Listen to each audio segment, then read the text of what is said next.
Have you ever seen a truck with square tires? There is such a rumor. When the car is fast enough, the difference between it and a round wheel will cease to exist. In order to verify this problem, Adam and Jimmy planned to make square wheels that can handle all road conditions. The truck must be durable. Four-wheel drive is required. An engine with high torque. First, how to design a square wheel. They had a brainstorm. After scientific discussion, finally decided on the design of the square wheel. Strengthen in the center of the hub and the four big corners to make sure it's incomparably strong, and then connect the perimeter and the center with steel bars. So such wheels are also very complicated. There are a lot of independent parts put together. These materials are designed to be 9.5 millimeters thick steel plates. The whole hub weighs 90 kilograms. Laser cutting is required for processing. After the hard work of 2 people, a square hub came out. The next step is to put the tire in. Specially picked up 4 guide rods. Thought it was easy to put the tire in. I didn't find out until the operation. For the difficult problem of square hub type,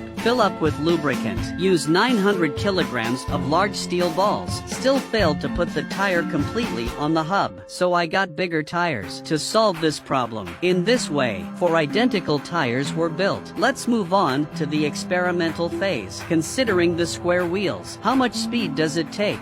Achieve the same degree of stationarity as a circular wheel. Need an objective measurement system. The company they hired to measure the vibration of objects put sensitive sensors in 3 key areas: suspension, steering wheel, and passenger. They went to the closed road. Let the car drive normally to 100 yards. Collect a set of vibration data of circular wheels. There is no accident. Round wheels provide a comfortable driving experience. The degree of stability is quite good. From the numerical point of view, the speed of the car from 0 to 100 per hour. All 3 key areas are in low-level vibration. When you change into square wheels, what kind of effect is it?